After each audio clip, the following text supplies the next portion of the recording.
무인성. 얼마 전에 없는 것 시리즈를 3개를 했더라고요.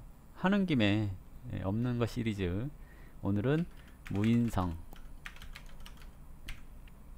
이 인성운을 만나면 없는 것 시리즈입니다. 이제 인성이라고 하는 거, 조인성은 잘생겼고 무인성은 못생겼나요? 인성은 수용 능력이라고 얘기를 하고요. 공부, 배움, 윗사람, 그리고 문서, 이렇게 얘기를 하죠. 인성이 이런 작용들을 하는데, 인성이 없다라는 것은 수용 능력이 좀 떨어집니다. 수용 능력이라고 하니까 좀 어려운 말 같죠. 어려운 말 같은데 어려운 말인데, 그 수용 능력이 떨어진다는 것은 상대방을 배려하는 마음이 좀 떨어집니다. 이게 좀 뭐랄까, 어떤 일을 하는 데 있어서 나를 기준으로 세상을 보게 되죠. 그래서 내가 지금 급한 게 이건데 상대방이 왜 저러나 이런 걸 생각을 하지 않고 내가 급한 걸 막 얘기한다거나 그런 것을 뜻하는 거고요. 그런 거 있잖아요. 그 조직의 룰이 이래서 내가 양보해야 하고 그러는데 내 기분이 또는 내가 이해가 안 돼서 왜 그래야 하는데 라고 요즘 MZ세대들이 주로 그렇게 얘기를 하잖아요. MZ세대들의 기본 마인드가 무인성 마인드인 것 같아요. MZ세대가 무인성이란 얘기는 아닌데 약간 그런 면이 있죠.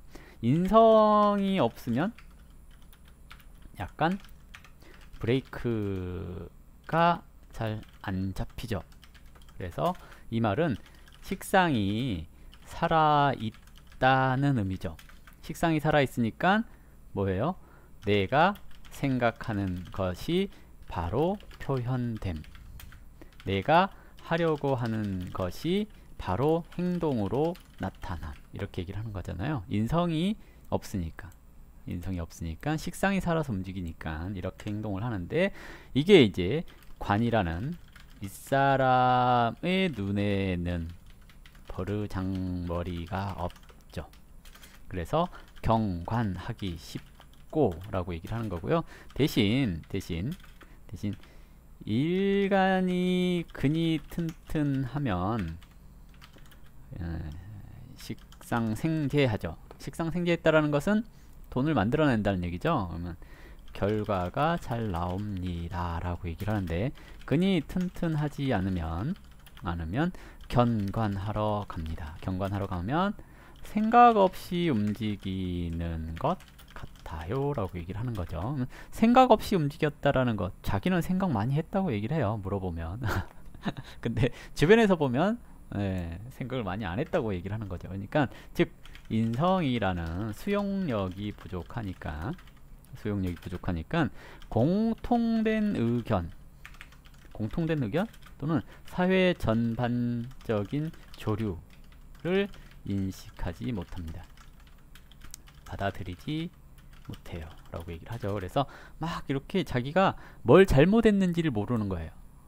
그냥 내가 생각하기에 불합리한데 왜 이걸 내가 해야 해? 라고 하는 것들 있잖아요. 또는 내가 저것을 꼭 하고 싶은데 저것을 하고 싶어 하는 게 나만 있는 건 아니잖아요. 근데 다들 눈치를 봐요. 직장에서 다들 눈치를 봐요. 저거 하고 싶은데 내가 한다 그러면 저 사람이 싫어하겠지? 또는 저 사람이 하려고 하나? 뭐 이런 거 있잖아요.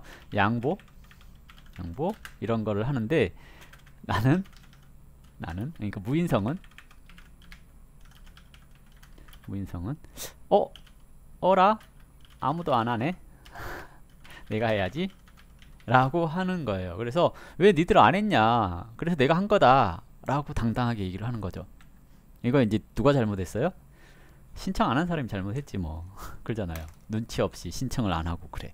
눈치 좀 갖고 그러잖아요.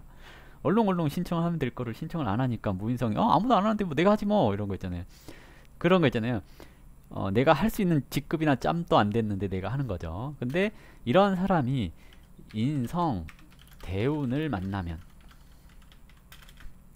인성은 뭐예요? 생각하는 기능을 얘기를 하죠. 그러면 뭘 해요?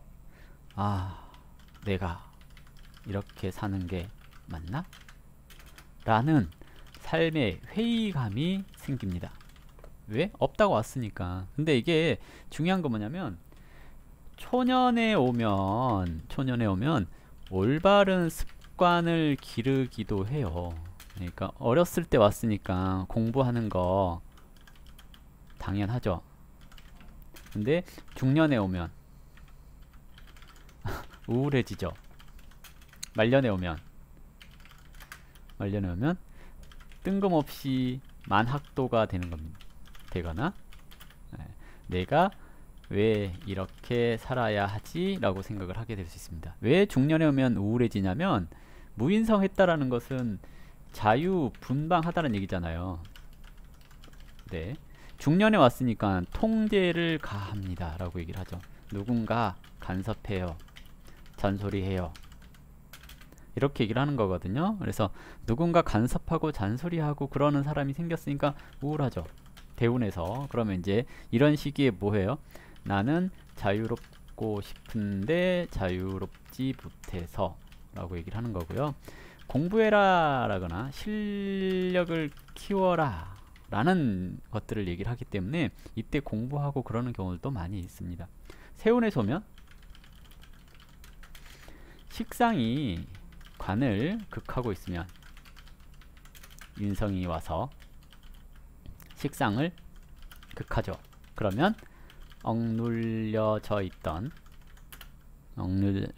관이 살아나서 일간을 극합니다. 뭐예요? 과거, 행위, 행적에 대한 재조사. 왜 재조사예요? 불법 저지른 일이 있으면 불법, 탈법 저질렀으면 이제 책임질 때가 되었어 라고 하는 겁니다. 그래서 대체적으로 이런 시기에 세무조사 잘 나오고요. 식당 하면 그런 거 있잖아요. 뭐지? 뭐 식약청인가요? 뭐 이런 데서 식약청 아닌가? 아무튼 이런 데서 그런 거 있잖아요. 위생점검 이런 거 와요. 근데 인성이 없었잖아요. 음식은 빠르게 해내야 돼. 이제 깨끗한 거 필요 없어. 일단 내가 생각하기에 이 정도면 됐어. 이렇게 생각을 하다가 위생점검이 오면 뭐라고 그래요? 아, 이거 잘못됐다고 이제 벌금을 때리기 시작을 하죠. 그래서 운에서 세운에서 오는 인성이 좀 더 무섭습니다. 왜냐면 직접적인 타격을 주죠. 근데 대운에서 오는 거는 천천히 스며들기 때문에 정신적인 부분의 공황, 정신적인 부분에 작용하여 우울하게 만듭니다. 그래서 대체적으로 무인성 하던 사람이 중년에 인성운이 오면 이혼을 잘 생각해요. 왜? 아, 나 왜 이렇게 살았지? 뭐 이런 거 있잖아요. 이런 생각들이 들어서 그렇습니다. 그래서 무인성 하다는 것과 이게 운에서 왔을 때 작용력 이런 것들이 이렇게 작용을 해요. 그래서 무인성이 인성운을 만나면 한번 가볍게 설명을 하고 상담 들어가겠습니다.